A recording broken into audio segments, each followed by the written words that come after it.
اعوذ باللہ من الشیطان الرجیم بسم اللہ الرحمن الرحیم رب اشرح لی صدری ویسر لی امری واحلل عقدۃ من لسانی یفقہوا قولی۔ السلام علیکم ورحمۃ اللہ وبرکاتہ۔ حضور علیہ الصلاۃ والسلام کا فرمان جو سنن ابن ماجہ شریف میں موجود ہے، حضور علیہ الصلاۃ والسلام نے فرمایا کہ اگر کوئی شخص یہ جان لیتا کہ نمازی کے آگے سے گزرنے میں کیا ہے تو وہ 100 برس کھڑا رہنا اس ایک قدم چلنے سے بہتر جانتا۔ اور موطا امام مالک کی حدیث ہے، حضرت سیدنا امام مالک رضی اللہ عنہ فرماتے ہیں کہ سیدنا کعب الاحبار رضی اللہ عنہ کا ارشاد ہے کہ نمازی کے آگے سے گزرنے والا اگر جانتا کہ اس پر کیا گناہ ہے تو زمین میں دھس جانے کو گزرنے سے بہتر جانتا۔ یہ دو حدیثیں میں نے آپ کے سامنے پیش کی، ایک تو سنن ابن ماجہ شریف کی اور دوسری موطا امام مالک کی جو حدیثیں میں نے پیش کی ہے۔ تو اس سے یہ مسئلہ جو ہے آپ لوگوں کو سمجھانا چاہتا ہوں کہ آپ لوگ نمازی کی آگے سے گزرنے میں احتیاط کیا کریں۔ اگرچہ نمازی کے آگے سے آپ گزریں گے تو نمازی کی نماز میں کوئی فرق نہیں پڑے گا، اس کی نماز اسی طریقے سے برقرار رہے گی، اس کے نماز میں کوئی کراہیت نہیں آئے گی، لیکن کراہیت اور جو گناہ اور جو وعید ہے حضور علیہ الصلاۃ والسلام نے اس نمازی کے گزرنے والے کے حوالے سے فرمائی ہے کہ نمازی کے سامنے سے جو گزرے گا اس کے لیے سخت وعیدیں ہیں۔ اور کچھ احادیث کے اندر تو یہ آیا ہے کہ وہ 40 تک جو ہے وہ کھڑے رہنا بہتر جانے گا، تو وہاں راوی کو یہ وہم ہوا ہے کہ 40 سال فرمایا تھا، 40 دن فرمایا تھا یا 40 گھنٹے، لیکن فقہا نے اپنی جو کتب لکھی ہیں اس کے اندر یہ لکھا ہے کہ 40 گھنٹے 40 سال 40 دن تو بہت ہے، 40 منٹ بھی بہت زیادہ ہے۔ اور اگر ابھی دیکھا جائے تو آپ خود یہ دیکھیں کہ 40 سیکنڈ کھڑا رہنا کسی کے لیے کتنا دشوار ہے کہ اگر وہ کھڑا رہتا ہے تو اس کو جو ہے وہ جھنجھلاہٹ سی ہو جاتی ہے کہ یار کیا ہے۔ تو احادیث کے اندر اتنی زیادہ سخت وعیدیں آئی ہیں کہ نمازی کے آگے سے بندہ نہ گزرے۔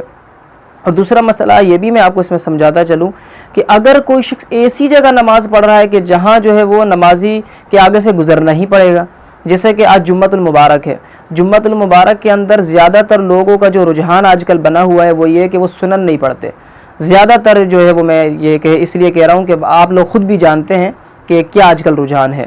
تو وہ زیادہ تر لوگ جو سنتیں نہیں پڑھتے تو وہ جلدی نکلنے کی کوشش میں لگے ہوئے ہوتے ہیں۔ اب وہ جو جلدی نکلنے کی کوشش میں لگا ہوا ہے اس کے سامنے کوئی دروازے پہ آگے وہاں جو ہے وہ نماز پڑھنے لگ جائے تو اب اس کا جو گناہ ہے وہ نمازی کے اوپر خود ہے، گزرنے والے پہ نہیں ہے۔ کیونکہ اب اس شخص کو معلوم ہے کہ یہاں سے لوگ جو ہے وہ نماز پڑھ کے گزریں گے فرض کے بعد، اب وہ فرض کے فوراً بعد جو ہے وہ سنن کے لیے کھڑا ہو جا رہا ہے، تو اس کا جو گناہ ہے وہ نمازی کے اوپر خود آئے گا۔ اسی طریقے سے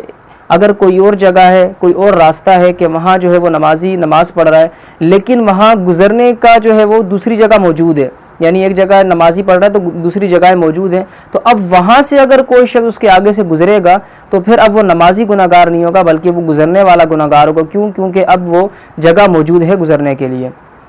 اب میں آپ کو یہ بتاتا چلوں کہ اگر کسی شخص نے نمازی کے آگے سے گزرنا ہے تو وہ کس طریقے سے گزرے گا کہ وہ گناہ گار نہیں ہو، تو اس کے حوالے سے فقہا نے یہی لکھا ہے کہ موضع سجود یعنی جس جگہ سجدہ کرنا ہے وہاں سے 2-3 صفحے آگے چھوڑ کر وہ گزر سکتا ہے تو وہ گناہ گار نہیں ہوگا۔ اور اس میں بھی یہ یاد رکھیں کہ وہ مسجد کبیر ہونی چاہیے، مسجد صغیر نہیں، کیونکہ مسجد صغیر جو ہے، مسجد صغیر کی تعریف یہ ہے کہ وہ تقریباً 20 سے 30 گز کی مسجد ہو تو وہ مسجد صغیر کہلاتی ہے۔ اس کے اندر یہی حکم ہے کہ آپ نمازی کے آگے سے گزر ہی نہیں سکتے، 2-3 صفحے کے آپ بالکل دیوار تک نہیں گزر سکتے، آپ کو اس کے پیچھے سے ہی جانا پڑے گا۔ لیکن اگر مسجد کبیر ہو، اور علامہ غلام رسول سعیدی علیہ الرحمہ نے مسلم شریف میں لکھا ہے کہ عام طور پر جو پاکستان میں مساجد پائی جاتی ہیں وہ مسجد کبیر ہی ہیں، تو مسجد کبیر یہ ہے کہ 40 سے 50 گز اگر وہ مسجد ہے تو آپ اس کے اندر 2 سے 3 صفحے چھوڑ کر نمازی کے آگے سے گزر سکتے ہیں۔